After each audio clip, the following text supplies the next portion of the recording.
Although mo is a particle and to is a conjunction, some students become confused about the usage of the two when speaking and writing. In this video presentation, I will explain the structural as well as usage differences of the two. On the next page, we will begin our discussion on structural differences. We will first clarify that mo and to have different grammatical functions.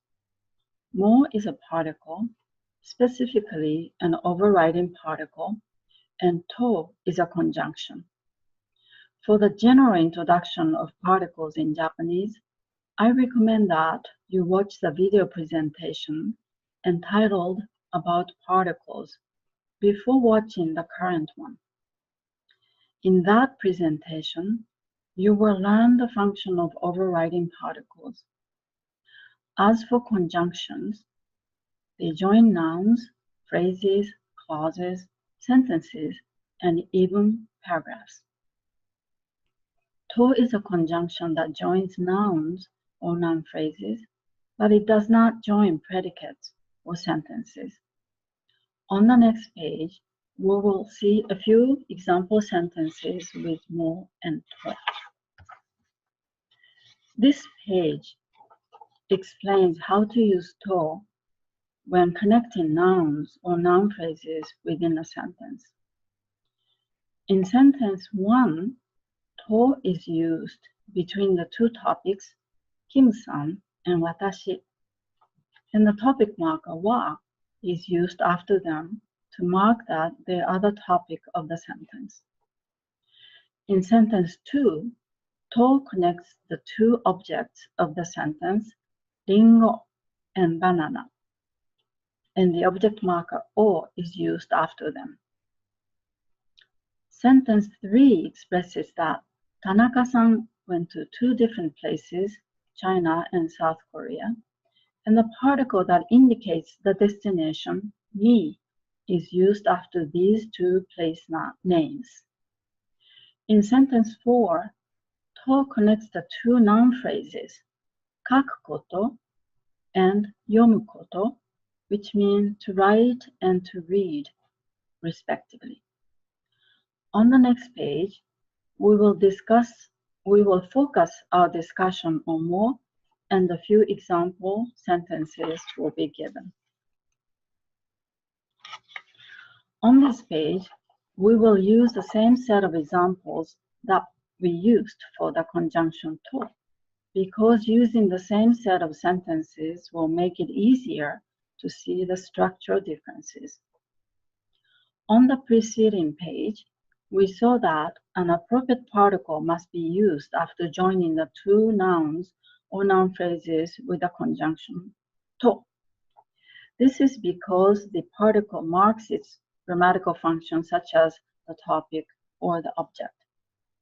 On the other hand, because mo is an overriding particle, when mo is used, we do not see the original particles. In sentence 1, the conjunction to and the topic marker wa are both covered by the overriding particle mo. You see the same thing in the rest of the examples. In sentence 3, however, the original particle ni has parentheses around it. This is because overriding particles in general cover the particles wa, ga, or o, but mo can be used together with other particles, such as the destination particle ni and the instrumental particle de. In the examples given on the preceding two pages, both to and mo are used in single sentences. Mo, however, can be used in the second sentence, as shown in the examples.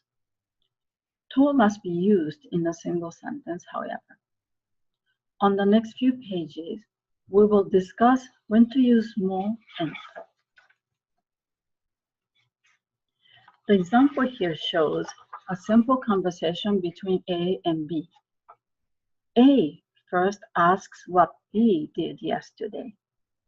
B responded by saying that B went shopping. A then further asked what B bought.